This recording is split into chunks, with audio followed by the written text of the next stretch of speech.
KBC में करोड़पति पति। सूरज के जीवन का एक ही फंडा था कि मेहनत तो गधा भी करता है, घर बैठे जो कमाए समझदार वही होता है।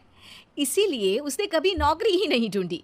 इस बात से हालांकि उसकी पत्नी शिखा बिल्कुल भी अग्री नहीं करती थी, पर फिर भी सूरज को समझाना बेकार था।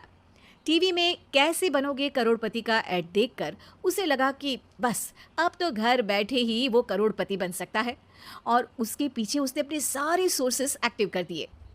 2 हफ्ते में उसके कलीग के साले के पड़ोसी के बेटे का सोर्स निकलता है जो कि उसे शो में पहुंचा सकता है, और सूरज उससे मिलने चला जाता है।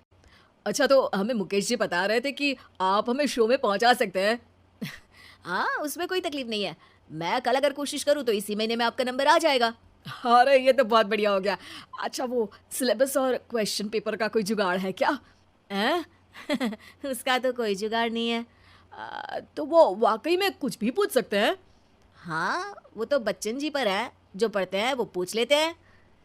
पहली कोशिश फेल होने पर अब सूरज के सामने एक बहुत बड़ा सवाल था कि आखिर जवाब कहाँ से लाए। तब शिखा ने एक सजेशन दिया, क्यों ना सूरज अपने चचेरे भाई सुमित से मदद मांगे, जो कि यूपीएससी की तैयारी कर रहा था। हालांकि इतनी मेहनत करना सूरज को समझ में नहीं आता था, पर कोई और रास्ता ना मिलने पर वो आखिर सुमित से बात करता है। अरे सुमित, हमारा कैसे बनोगे करोड़पति के लिए सिलेक्शन होने वाला है। तुम हमें थोड़े चिट बनाने में मदद करोगे क्या? अरे भैया, चिट बनाए तो सालों हो गए, उसमें हमारा एक्सपर्टीज नहीं है, बल्कि आप बोलो तो हम आपकी पढ़ने में जरूर मदद कर सकते हैं। हट, कैसी अनाप शराब बातें कर रहा है तू। सूरज ने सुमित को मना तो कर दिया था, पर तैयारी करने के सिवाय कोई चारा उसे दिख भी नहीं रहा था, खासकर जब 12 के पेपर लीक करने के एक्सपर्ट शुक्ला जो भी हाथ जोड़ लेते हैं। आखिर सूरज को सुमित के पास जाना ही पड़ा, और उसने सुमित और शिखा से वादा किया कि वो बहुत मेहनत करेगा। 1 महीने की तैयारी के बाद फाइनल हुआ कि शो से 1 हफ्ते पहले एक ट्रायल खेला जाएगा, जहां पर सारे रिश्तेदार ऑडियंस की जगह पर होंगे और शिखा सवाल पूछेगी। दूर दराज से भी रिश्तेदार आकर हाजिर हो गए देखने कि आखिर कैसे बनेगा सुमित करोड़पति। सब कुछ सेट था, और इतने में सूरज आकर अपना स्पीच देता है। ये 1 महीना मेरे लिए आसान नहीं था, पर अपने भाई सुमित और अपनी पत्नी शिखा की मदद से मैं इतनी दूर पहुंच पाया हूँ। मेरे मम्मी पापा के आशीर्वाद ने भी बहुत साथ दिया है मेरा। मैं उम्मीद करता हूँ कि आज के शो में आप लोगों को बहुत मजा आएगा। साक्षी पहला सवाल पूछती है और पूरे कमरे में सन्नाटा छा जाता है। इंडिया में कितने स्टेट्स हैं? 3, सॉलिड, लिक्विड और गैस। अरे रुकिए, तो ऑप्शंस तो देने दीजिए।